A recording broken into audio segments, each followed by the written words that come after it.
Hello दोस्तों, तो आज हम मिलने आए हैं एक बहुत ही होनहार छात्र, बहुत ही मेहनती प्रतिभा के धनी, हमारे जो कांस्टेबल का एग्जाम क्लियर कर चुके हैं, जिनका नाम है देवी सिंह जी, जो कि पाली जिले में 4 रैंक पर आए हैं और बहुत ही अच्छा परफॉर्म कर कर जो एक हजारों बच्चों का सपना होता है, 10th पास 12th पास जो बच्चे होते हैं, इनका सपना होता है कि कांस्टेबल बना जाए और उसके लिए वो दिन रात प्रयास करते रहते हैं। तो ऐसे ही एक कैंडिडेट, एक छात्र, एक मेहनती युवा आज हमारे साथ हमारे इस कार्यक्रम में जुड़ चुके हैं। दोस्तों, ये हमारी इस जर्नी का पहला पॉडकास्ट है। आई होप आपको अच्छा सपोर्ट मिलेगा। तो आइए सबसे पहले मिलते हैं देवी सिंह जी से। दर्शकों को आप हमारा नमस्कार कर दीजिए। नमस्कार। मेरा नाम देवी सिंह राठौड़ है और मेरा रिसेंटली भी पाली जिले से टीएसपी में 4th रैंक से चयन हुआ है।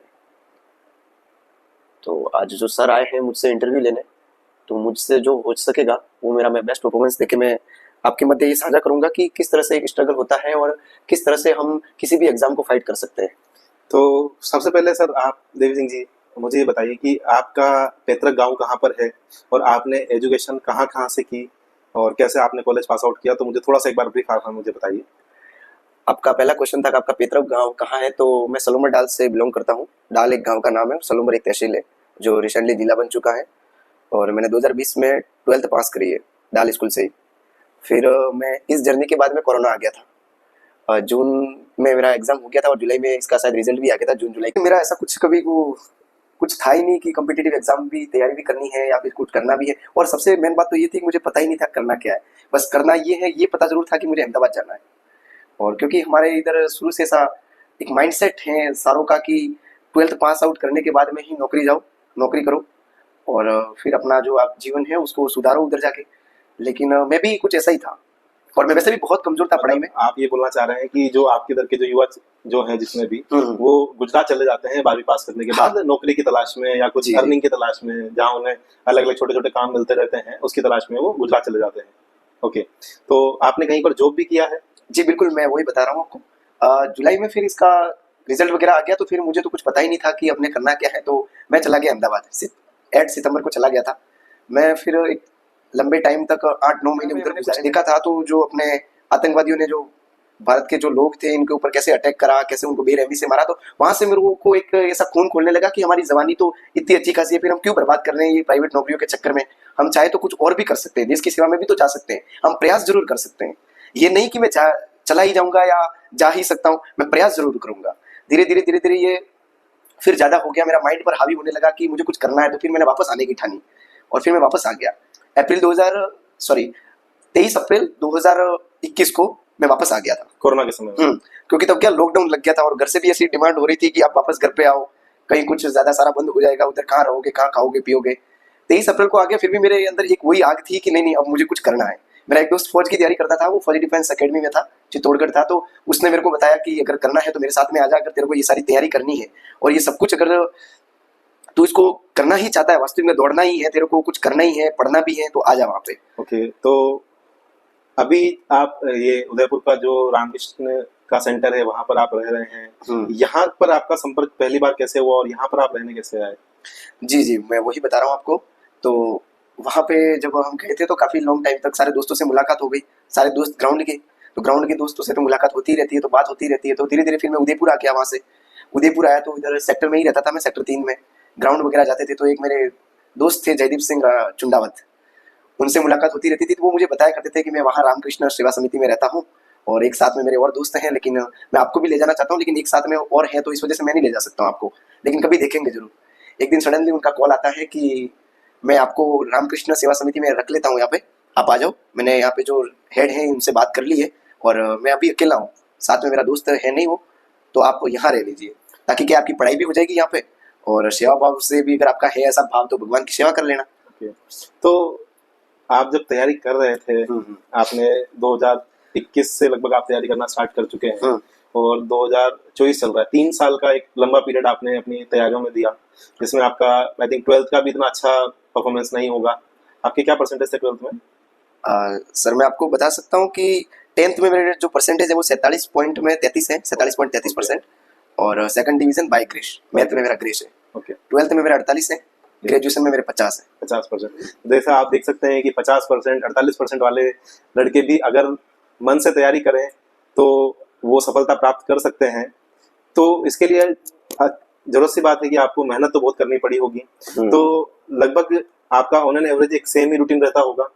तो उस रूटीन को पहले एक बार हमारे जो भी व्यूअर्स हैं उनके सामने एक बार रूटीन आप शेयर कर सकते हैं। तो थोड़ा बताइए कि आप कितने बजे उठते थे, कैसे आप रनिंग वनिंग करते थे, कैसे आपका फिर इवनिंग कैसे होती थी, शाम का एक पूरा जो भी आप यहाँ रह रहे हैं, तो एक आपका क्या रूटीन रहता है और लगभग कितने घंटे आप डेली पढ़ाई को देते हैं? हाँ देखिए, वैसे स्टार्ट में मैंने दौड़ने के ऊपर बहुत ध्यान दिया। सुबह के 4 घंटे, दिन शाम के 3 घंटे शाम के, यूँ करके 7 घंटे मेरे ग्राउंड में चले जाते थे। बचा कुछ जो टाइम था, जो थका हुआ होता तो सो जाता और उसमें पढ़ाई भी कर लेता। तो तब इतना मेरा परफॉर्मेंस नहीं था। 2022 और 23 का जो पीरियड है ये बीच का, फिर धीरे धीरे जब से ही मैं रामकृष्ण ये सेवा समिति में आ गया था, तो यहाँ पे दिन के 10-10 घंटे मैं दे रहा था, क्योंकि यहाँ पे ऑलरेडी लाइब्रेरी थी, यहीं पर खाना था, यहीं पर हमारा लाइब्रेरी थी, यही रूम था, सारा सब कुछ इसी परिसर में था। ठीक है, तो यहाँ पे मैं सुबह कितने बजे उठते हैं लगभग आप? सुबह देखिए, वो जो कहते हैं सारे कि 4 बजे उठना, 5 बजे उठना, मेरे से ये कभी नहीं हुआ, ना कभी मैं इस टाइम उठा।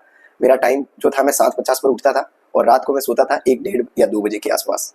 तो 7:50 8 बजे आप लगभग उठते हैं। उसके बाद आपका पहला शुरू के 2-3 घंटे आप कैसे व्यतीत करते हैं? स्टार्ट के जो 1-2 घंटे है वो तो सारा वही नित्य कर्म करो, और आपका ब्रेकफास्ट बनाते हैं, हम दलिया बना लेते हैं, उसमें दलिया बना के खा के हम चले जाते लाइब्रेरी। अच्छा। फिर 12 बजे तक 2-2.5 घंटे ये देते थे, 12 से 1 बजे वापस आके खाना बनाते। ठीक है। फिर 1 से 5, 5:30 बजे तक मैं वापस इसमें दे देता था, 4 घंटे लाइब्रेरी में दे देता था। ठीक है, फिर वापस मेरे ग्राउंड का टाइम होता था।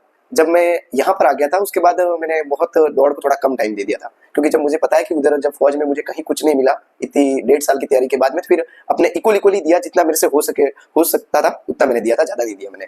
तो आधा घंटा दे देता था, फिर मैं आके भगवान की पूजा आरती करता था, फिर वापस वही रूटीन, खाना बनाना, और खाना बनाने के बाद मैं और मेरे जो साथी थे महेंद्र सिंह, हम दोनों वापस चले जाते और रात की 12, 12:30, 1 बजे तक खींच लेते लाइब्रेरी में ही पढ़ते? लाइब्रेरी में ही, बाकी और कहीं जाते नहीं थे। तो ऑन एन एवरेज आप 2.5, 4 और 4 मतलब लगभग 10 घंटे आप डेली पढ़ाई को दे रहे थे? 10-11 10-11 घंटे आप डेली पढ़ाई को दे रहे थे। दोस्तों 10-11 घंटे डेली पढ़ाई को अगर आप देंगे तो निश्चित सी बात है कि आप भी लक्ष्य की तरफ आगे बढ़ सकते हैं। तो कुछ हमारे जो दर्शक हैं, कुछ ऑनलाइन चैनल्स का आपने सहारा लिया होगा, कुछ बुक्स का आपका सहारा लिया होगा पढ़ने में, जिसने आपकी हेल्प की होगी। तो क्या आप थोड़ा बहुत शेयर कर सकते हैं? हम ऐसे प्रमोशन नहीं कर रहे किसी का, लेकिन एज ए जो भी नॉर्मल बच्चे हैं जिन्हें फ्री कोर्स या सस्ते में अगर तैयारी करनी है, तो उनके लिए आप कुछ सोर्स बताना चाहेंगे? जी बिल्कुल। मैंने जो तैयारी करी है वो किसी कोचिंग ऑफलाइन में तो मैं कभी गया नहीं था, और इतना मेरे पास फीस भी नहीं थी मैं ऑफलाइन में जाके पैसा भरूँ, और ना मेरे पास इतना टाइम भी था कि मैं वहाँ जाके पढ़ सकूँ, क्योंकि ऑफलाइन में क्या है, बहुत सारा टाइम जाता था। इस वजह से मैंने ऑनलाइन ही उत्कर्ष से कोर्सेज ले लिए थे, एक दो। तो वहाँ से मैंने पूरी पढ़ाई कर ली, फिर उसका रिवीजन करता रहा। उन नोट्स को मैंने न जाने कई बार पढ़ लिया जो मैंने खुद लिखे थे वो। फिर मैं बुक लिया है मार्केट से, दीनदयाल पब्लिकेशन, उन बुकों को मैंने रट लिया था। एक बुक को न जाने 9 या 10-10, 12-12 बार पढ़ लिया था एक बुक को। तो जैसे कांस्टेबल का जो आपका एग्जाम था, तो इसमें कौन कौन से सब्जेक्ट ज्यादा पूछे जाते हैं, कौन कौन सब्जेक्ट आते हैं, थोड़ा सा आप बता सकते हैं? देखिए, कांस्टेबल का ऐसा है कि पैटर्न कभी रिपीट नहीं होता है। हालांकि पहले हो रहा था 2020 और 22 में, लेकिन जैसा हमारे साथ अन्याय और खिलवाड़ हुआ है इस बार, वैसा तो भगवान करे कि आगे कभी किसी के साथ नहीं हो। क्योंकि एक तैयारी करने वाला बंदा जब मायूस हो जाता है, जब वो पढ़ के जाए और वहाँ पे कुछ मिले नहीं उसको। मैं 2022 के पैटर्न पर तैयारी करके गया था पूरी, और उसी पैटर्न पर होता तो शायद 4th नहीं, शायद और कहीं ऊपर आ जाता। बट वैसा हुआ नहीं जैसा हम सोचते हैं। जरूरी नहीं हम हमेशा जैसा सोचे वैसा हमारे अनुकूल ही हो, कभी कभी हमारे प्रतिकूल ही होकर हमें रिजल्ट मिलता है। ठीक है, उसमें सबसे ज्यादा पूछा जाता है रीजनिंग और कंप्यूटर, 30-30 क्वेश्चन का एवरेज रहता है, बट इस बार वो नहीं था। और उसमें साइंस बहुत डाउन रहती है, 3 से 4 क्वेश्चन, लेकिन इस बार बहुत हाई थी, 15-16 क्वेश्चन। और राजस्थान जीके और इंडिया जीके का वेटेज रहता है पूरा, लेकिन वो ऐसा नहीं था इस बार। इस बार न जाने ये पेपर कहाँ से आया, और मैं मैथ में बहुत वीक हूँ, जैसा कि अभी थोड़ी देर बाद ही मैंने आपको बताया कि 2nd डिवीजन बाय ग्रेस है, तो मुझे मैथ तो आती नहीं। और इस बार का जो पैटर्न था, 20 क्वेश्चन मैथ के, 15 साइंस के, और 20 कंप्यूटर और 20 रीजनिंग के। जो 20 कंप्यूटर और 20 रीजनिंग के भी ऐसे थे कि वो न जाने कभी तो पढ़े ही नहीं हमने, ना कभी देखे हो, लेकिन फिर भी पता नहीं कैसे सिलेक्शन हो गया। इसके बारे में इतना डीपली आइडिया तो नहीं है, लेकिन हो गया बस। लेकिन जिस हिसाब से मैंने पेपर को दिया था वहाँ पे, 150 में से 108 ही अटेंड कर पाया। स्टार्ट के 84-86 तो मैंने एक झटके में ही राइट करे थे जो मुझे आ रहे थे वो। सेकंड फेज में वापस गया तो थोड़े और पहुंचा दिए 92 के आसपास। मुझे लगा इससे सिलेक्शन नहीं होने वाला है। फिर थर्ड मैंने और एक फेज में और लिया, 97 के आसपास गया, लेकिन एक मुझे लगा इससे भी नहीं होगा। फिर 108 तक पहुंचा दिए कि तुक्के लगे जो लगे वो, इससे हो जाएगा तो हो जाएगा। लेकिन इस पेपर को देख के तो राजस्थान के युवाओं में बहुत मायूसी है और बहुत नाराजगी भी है कि हमारे साथ में ऐसा कैसे हो सकता है। चलिए, बहुत अच्छा आपने ये चीज़ बताई कि पेपर पैटर्न अलग आने के बाद भी आपने अच्छे से उस चीज को अ, आपने अपनी तरफ से पूरी जो एक्यूरेसी है उस पर काम किया। तो इसमें आप जैसे टेस्ट और उसका एनालिसिस भी करते थे? जी बिल्कुल। मैंने बहुत सारी टेस्ट सीरीज ले रखी थी एप्स पर, और उन टेस्ट सीरीज को मैंने सॉल्व करा था। कहीं ना कहीं ये टेस्ट सीरीज का कह सकते हैं, टेस्ट सीरीज जरूरी नहीं कि हम टेस्ट सीरीज जो दे वो उसी को एग्जाम में बैठे उसके क्वेश्चन। Yes. जैसा कि अगर मैं बता सकता हूँ कि अगर मैंने जितनी टेस्ट सीरीज दी थी उसमें से एक क्वेश्चन भी नहीं आया उसमें, तो क्या तब भी नहीं हुआ सिलेक्शन? टेस्ट सीरीज सिर्फ ये कहती है कि आपका अभ्यास हो रहा है इससे, ना कि ये कि मैं आपकी वहां पर काम आ जाऊंगी ये टेस्ट सीरीज, या फिर वो कोचिंग वाले कहेंगे कि नहीं हमारे क्वेश्चन वहां पे रिपीट हो जाएंगे आपके। वो सिर्फ अभ्यास करवाती है बस, नाम मात्र का। नहीं, उससे कुछ मतलब फायदा हुआ टेस्ट सीरीज से आपको जी, कि टाइम से एग्जाम कंप्लीट करना, कैसे उसको पेपर को भरना, गोले भरना, ये सारी चीजें? हाँ ये बिल्कुल कह सकते हैं हम कि टेस्ट सीरीज फायदा देती थी मेरे को। जब 2022 की मेरिट गई थी 96 के आसपास, तो मैं टेस्ट सीरीज में नंबर लिया था, कभी 97 लिया था, कभी 98। आउट ऑफ जी कितने में से? 150 में से 96 की मेरिट गई थी 2022 में उदयपुर में टीएसपी की। तो मैं कभी 97, 98, कभी 102 के आसपास तो कभी नहीं गया, लेकिन एक ही बार गया था। अब वो पेपर पता नहीं कैसा था, उस टेस्ट सीरीज में ही बता रहा हूँ, बाकी उससे कभी मेरे ऊपर नंबर नहीं बढ़े थे। तो उस टेस्ट सीरीज को देख के मुझे ये आइडिया लगता था कि हम कहाँ पर हैं और कितनी तैयारी करनी है अपने को। जैसा कि आपने बताया कि रामकृष्ण सेवा समिति से आप जुड़े हैं, थोड़ा भक्ति वक्ति भी करते हैं रामकृष्ण देव की, और लाइक एक स्पिरिचुअल वे थोड़ा सा आपका कहीं ना कहीं कनेक्ट हुआ। तो क्या ये स्पिरिचुअलिटी आने से भी थोड़ा सा कंसंट्रेशन और थोड़ा सा लर्निंग पावर आप बोलना चाहेंगे कि ऐसा ये बढ़ती है, या फिर ये सब एज अ मिथ है? जी बिल्कुल। वो जो कहते हैं ना कि हम जो अपने कमेंट में रहते हैं कि हम एग्जाम निकाल देंगे, ऐसा नहीं होता है। हमें भगवान के बेस्ड भी जीना पड़ता है। हमें ना कि हमारा तैयारी ही हमें सिलेक्शन दिलवाए, ऐसा जरूरी नहीं है। कभी कभी दुआएं बहुत काम आती है। हम जितने भगवान के नाम लेते हैं, हम जितनी भगवान की आराधना करते हैं, उनकी साधना करते हैं, कभी कभी वही काम आता है। और मुझे भी यही लगता है इस एग्जाम में भी वही मायरेकल हुआ है। बाकी नहीं होता है ऐसा कि अच्छे अच्छे तैयारी करने वाले रह गए थे इस बार इसमें। और नहीं, मेरा कहने का ये तात्पर्य है कि जैसे भक्ति से क्या आपका कंसंट्रेशन इंक्रीज हुआ है, उससे कुछ फायदा हुआ है भगवान का नाम लेने से, कुछ इन चीजों हाँ, जो स्पिरिचुअल चीजें परफॉर्म करने से आपको एज ए तैयारी में? ऐसे बच्चे भी करते हैं कि ठीक है 2 मिनट बैठ गए, लेकिन पूरा हनुमान चालीसा पढ़ना, ये करना, सब मुझे पता है कि आप हनुमान जी के भी भक्त हैं। तो इन चीजों को करने से आपकी कंसंट्रेशन में, आपकी मेमोरी जो कैपेसिटी है, लर्निंग पावर है, इसमें कुछ फायदा हुआ आपको, ऐसा लगता है? जी हाँ बिल्कुल। देखो मैं शाम को ध्यान लगाता था भगवान का, और मुझे किसी स्वामी जी ने भी ये बताया था कि ध्यान लगाने से भी एकाग्रचित्त जो होती है वो हमारी इंक्रीज होती है, एकाग्रचित्ता बढ़ती है इससे। और भगवान का नाम लेता था, तो उस भगवान के नाम लेने से ही कहीं ना कहीं इसमें जो मेरी माइंड था, जो बुद्धि थी, ये इंक्रीज हुई है कहीं ना कहीं। क्योंकि अगर हम ये सब नहीं करें तो मुझे नहीं लगता है कि एक बंदा जितना इतना लो लेवल की तैयारी हो उसकी, 10th में बड़ी मुश्किल से पास हो, 12th में बड़ी मुश्किल, फिर वो अचानक से ऐसा कैसे इंक्रीज हो सकता है, और वो 4th रैंक कैसे ला सकता है अचानक से? पढ़ने वाले तो और भी बहुत है। तो इसका मैं वही बता रहा हूँ कि मायरेकल यही होते हैं भगवान के, कि हमने भगवान के कितने नाम लिए, कितनी साधना करी, और उनके कितने जप करें उनके नाम के। तो कहीं कभी कभी यही दुआएं काम करती है। बाकी हर जगह हमारी मेहनत काम करे ऐसा भी जरूरी नहीं है, लेकिन मेहनत भी काम करती है। नहीं, बहुत अच्छा आपने बनाया। और इसके अलावा जब आप जैसे रनिंग करने जाते थे, या जो भी आपकी हाइट और चेस्ट का जो मेजरमेंट होता है, उससे लाइक वो आप उन सब आंकड़ों में कंप्लीट हो गए थे अच्छे से? हाँ देखिए, अगर चेस्ट की बात करते हो तो मैंने इतनी असफलताएं देखी है कि इस डिफेंस लाइन में जहां जहां जाता, वहां जब मेडिकल की बारी आती तब मैं कहता कि सर जी यहाँ से लो, लेकिन नहीं, वो यहाँ से नहीं लेके इसको पेट से लेते थे, और कई बार तो जानबूझ के भी डिलीट कर दिया मेरे को। फिर मुझे लास्ट मेरा ये सफर था कि 16 अप्रैल 2023 को जब मुझे CISF टोंक में असफल कर दिया था चेस्ट में। मैंने फिजिकल तो बहुत सारे निकाले हैं, लेकिन एक बार वहां पे निकाल दिया, तब मैंने सोच लिया कि अब जाके चेस्ट ही बढ़ाऊंगा और तभी आगे की तैयारी करूंगा, क्योंकि चेस्ट के बिना मुझे नहीं लेंगे आगे कहीं भी। और मैंने चेस्ट बढ़ा दिया था, और मेरा कभी 78, 76 के आसपास था। जब मैंने दिसंबर 2023 में राजस्थान पुलिस में इसको नपाया, तब मेरा 93 हुआ था, यही चेस्ट। क्योंकि मैंने इसके पीछे बहुत सारी बीम लगाई होंगी, बहुत सारी डिप्सें लगाई होगी, तो मैंने मेहनत करी थी, तभी ये जाके चेस्ट इतना बैठा, बाकी नहीं बैठ सकता था। तो लाइक जैसे आप स्वामी विवेकानंद से भी जुड़े हुए हैं, हाँ, तो स्वामी जी के कुछ विचार आपने पढ़े होंगे थोड़े बहुत। हाँ, कोई एक विचार जिससे आप प्रभावित हो? स्वामी जी के विचार तो एक, मुझे उनकी बात यही अच्छी लगती है कि मुझे किसी ने उदाहरण दिया था कि मेरी जन्म कुंडली में नौकरी नहीं लिखी थी, लेकिन मैंने स्वामी जी को जब पढ़ा था तब स्वामी जी ने ये कहा था कि अपना भविष्य और अपना भाग्य अपने हाथ में होता है, हम चाहे जो कर सकते हैं। ना कि कोई भविष्य होता है, ना कोई भाग्य लिखा होता है कि आप यही कर सकते हो। और अगर जन्म कुंडली में भी नहीं है तो भी हम ले सकते हैं, और मेरे ऐसे संपर्क में भी है जिन्होंने ले भी रखी और बहुत अच्छी पोस्टिंग पर है वो आज। और स्वामी जी की यही बात से मैं काफी मोटिवेट हूँ उनकी, कि उन्होंने ये कहा था कि आप कर सकते हो ये। तो यहाँ से जुड़े हुए कुछ लोगों को आप, जिनको आप एडमायर करते हो, जिनको आप बोले कि यार इन लोगों ने मेरी थोड़ी हेल्प की है, ऐसे कोई लोग जिनका आप एग्जांपल देना चाहेंगे? देखो, सबसे तो बड़ी बात यह है कि जब मैं यहाँ पर आया था तो जो यहाँ के मुख्य संचालक है पवन जी पालीवाल, उन्होंने ही कह दिया बेटा रह जाओ यहाँ पे, तुम अच्छे से पढ़ाई करो, तुम, हमें आपसे कोई पैसा वैसा नहीं चाहिए, तुम तो बस पढ़ लिख के नाम करो और जाओ यहाँ से, नौकरी लेके जाना, ऐसे ही मत जाना यहाँ से। तो फिर और कितना योगदान होगा, उन्होंने जब इतने ही परमिशन दे दी।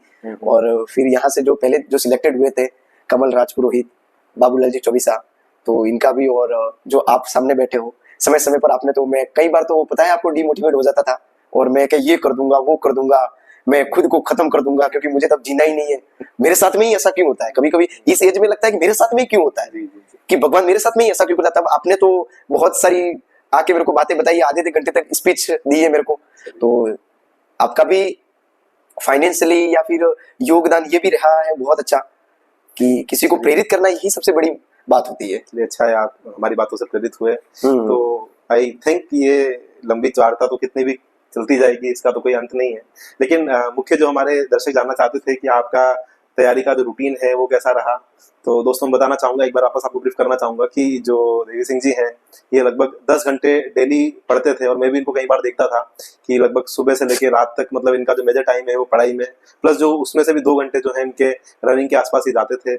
और जब भी मैं यहाँ आता था तो जाते हुए ही मुझे दिखते थे रनिंग के लिए, वापस आते थे, साथ ही अपना ध्यान लगाना। तो अगर आप सिंपल प्रैक्टिस करेंगे, टाइम देंगे, अपनी चीज़ों को अगर टाइम देंगे, मोबाइल को, बाकी रिस्ट्रिक्शन को अगर आप दूर रखेंगे, तो आप भी कोई भी लक्ष्य अचीव कर सकते हैं, इसमें कोई बड़ी बात नहीं है। जैसे कि आप देख सकते हैं, उन्होंने बताया कि 10th की इनकी परसेंटेज 48% है, 12th की 48% है, फिर कॉलेज में भी 50% से इन्होंने कॉलेज किया, उसके बाद भी एक गवर्नमेंट जॉब लेना, क्योंकि आप जान सकते हैं जिसकी 10th में परसेंटेज कम होती है, 12th में कम होती है, उसका जो IQ लेवल होता है, हम ऐसा जनरली मानते हैं कि IQ लेवल थोड़ा सा कम होगा तभी उनके परसेंटेज कम बने, लेकिन उसको इन्होंने ओवरकम करके और अपनी मेहनत करके जो आज एक मुकाम हासिल किया है, भले ही छोटा मुकाम है, लेकिन किसी भी नॉर्मल व्यक्ति के लिए गवर्नमेंट जॉब एक सपना होती है, और आज वो सपना देवी सिंह जी ने पूरा करके दिखाया है। और मैं ऐसे ही आशा करता रहूंगा कि आप आगे भी रुके नहीं, तैयारी करते रहें, यहीं पर अपना लक्ष्य ना रोकें, और आगे भी आप SI और आगे जो भी एग्जाम्स हैं उनके लिए प्रिपेयर करते रहें, और जो आपकी नौकरी मिली है आपको, उसको भी आप पूर्ण ईमानदारी और पूर्ण निष्ठा से निभाएं। एक बात और मैं बताना चाहता हूँ कि जब मेरे 10th में ये 2nd डिवीजन बाइक रेस लगा था, तब से ही मैं एक चुनौती में जी रहा था कि आगे आने वाले टाइम में कभी न कभी इस कलंक को तो मैं जरूर मिटाऊंगा। और इस कलंक को मिटाने का उद्देश्य ये था कि कभी कभी कोई कह देता था कि इतना कमजोर है क्या तो पढ़ाई में, और मैंने इसको कुछ ऐसे निपटाने की सोची कि सरकारी नौकरी लेके, और मैंने ये सोच तो लिया था कि नौकरी तो लूंगा ही लूंगा, लेकिन वो कब मिल रही है और किस PDF में मेरा नाम है ये मुझे नहीं पता था। वो तो 7 तारीख को सडनली PDF आई और देखा उसमें कि, और पहले तो मुझे यही बिलीव नहीं हुआ कि मेरी 4th रैंक कैसे आ सकती है इतने टफ पेपर में। नहीं, ये आपकी मेहनत है जिसके कारण आपकी ये रैंक आई है। तो मिलते हैं दोस्तों, ऐसे ही और भी जो लोग हैं, जो अपने सक्सेसफुल लोग हैं, उन्हीं के पॉडकास्ट में मिलते रहेंगे। हमारा छोटा सा प्रयास है, आप इसे इंटरव्यू बोल सकते हो, पॉडकास्ट बोल सकते हो, और आई होप आपको कुछ ना कुछ जानने को मिला होगा। और अगर आपको कुछ जानने को मिला है तो प्लीज़ सब्सक्राइब कर दीजिए। थैंक यू, मिलते हैं।